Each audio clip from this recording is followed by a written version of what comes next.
The Swedenborgian Church is a small Protestant denomination.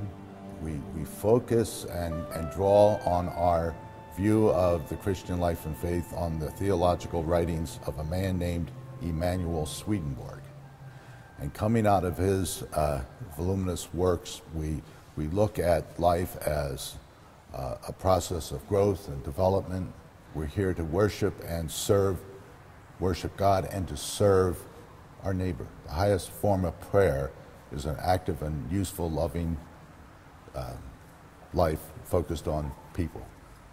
And so what are wayfarers? Wayfarers are travelers. Mm-hmm. This morning you traveled here. You are a wayfarer. So enjoy being a wayfarer, because that's what we are. And so it's a place where the traveler can come. Early on in the history of the peninsula, there wasn't the freeways and so on, so it was almost an all-day drive out here. So the Wayfarers Chapel became a place where the traveler could come. On a more deeper level, we are all travelers on the journey of life. So here was a church specifically focused on a place where the spiritual wayfarer, the seeker, could come to worship, pray, give thanks to God for a beautiful day. And there's always a beautiful day at Wayfarers Chapel. And there is a famous wayfarer that most of us probably know about from our history books, Johnny Appleseed. Johnny Appleseed was an early Swedenborgian missionary. Along with his apple seeds and plantings and saplings, he would distribute Swedenborg's books to the early pioneers in the frontier. Several of our churches in the Midwest trace their roots back to Johnny Appleseed. Oh, that's great. Okay, so talking about this church specifically, there are two women that are significant to the construction of the church. So who is Elizabeth Schellenberg? Elizabeth Schellenberg was a Swedenborgian. She and her family lived here on the peninsula. She was an early postmistress, and it was her dream or idea, her vision of, wouldn't this be a neat place for the wayfarer to come by? Again, being an all-day trip from Los Angeles, many people drove out on a Sunday drive, and here they could stop out for that sense of both natural and spiritual refreshment. And she pressed the denomination to build a memorial to Swedenborg here. The National Church did accede to that, and the war, though, stopped all the construction. Okay. And Ralph Chester was the original architect. He lived right up here behind the chapel on Narcissa Drive. Well, we should mention also that the other woman involved in this scenario, and she plays an important part, is Narcissa Cox Vanderlip. Yes. The Vanderlips, again, at one point owned most of the peninsula, I understand, and they were also members of the church back in New York.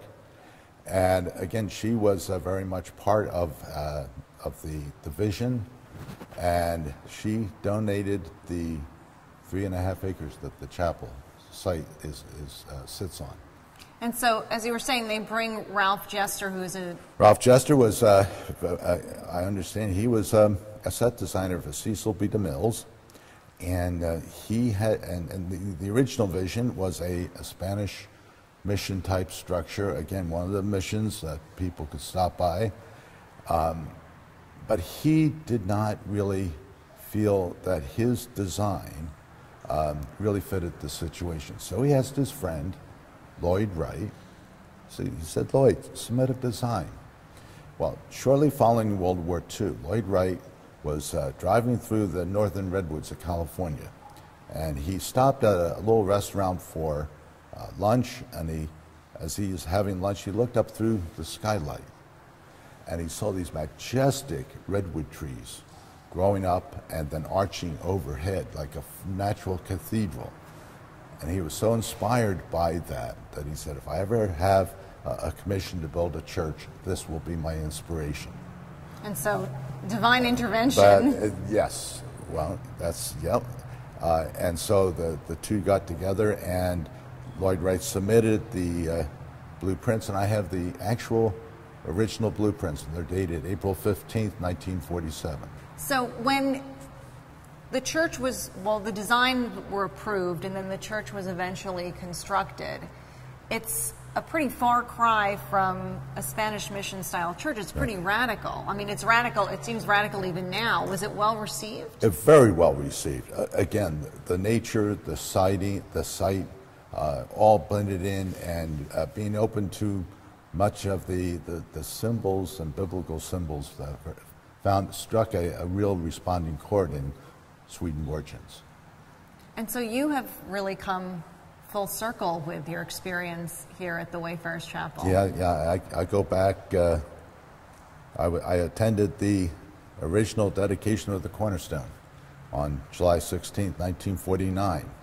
I was an 8-year-old kid, and my parents, my father's a minister, Swedenborgian minister, and they made the trip out to the annual meetings, and this was included in it. And my older brother and I were more interested to going swimming in the Pacific than having to go to church. So yeah, I traced my. Matter of fact, the Charles Lawton, the actor, took part in the service. Oh, really? And he read from Scripture. Following the service, well, there was L.A. Time reporters and so on, and one of the photographers asked for a picture of him, and I was in the background. And he shouted for me to get out of the way. I guess I didn't hear him. So he came up, took his Bible, and hit me over the head with it. No! And realizing what he had done, with reporters all around. All around. He held out his hand to make amends. And all right. I pushed it away and walked away. So my one brush with fame, and I blew it. And that experience didn't turn you off completely. You came back eventually. Eventually, yeah. So I have very dim recollection, but I was there. So. That's great. So you've been here for so many years. Have you seen any great changes to the structure, to the area? Well, certainly the whole surrounding area has grown up.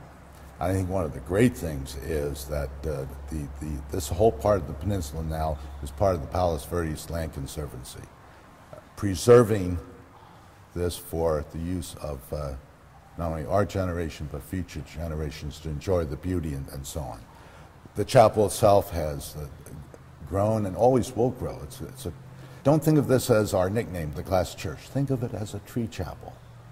If you think of this as a tree chapel, then you get more of a feel of what the chapel's about. It's a sacred space within a grove of trees where people can come and worship. And the more the trees grow and they're really incorporating the chapel into... The more we get that feel of growing up and arching overhead, that natural cathedral that Lord Wright, 60-odd years ago, envisioned. So, yeah, it's great. And so this is all on Conservancy land, so... No, the Conservancy's around us. Around it, okay. Right. The denomination actually owns the property there. So there's no chance that, like, Donald Trump is building a hotel behind the church? Nah. No, well, thank goodness for that. we will not get trumped out. That's good to know. So you hold Sunday services here. We have a Sunday service every Sunday at 10 o'clock. And unlike other churches, there's not a membership here. It's not a parish serving church. That's been part of the vision from the very beginning. Again, it's for the Wayfarer. We have a group of people who look at this as their spiritual home, and they will come to the services on Sunday services.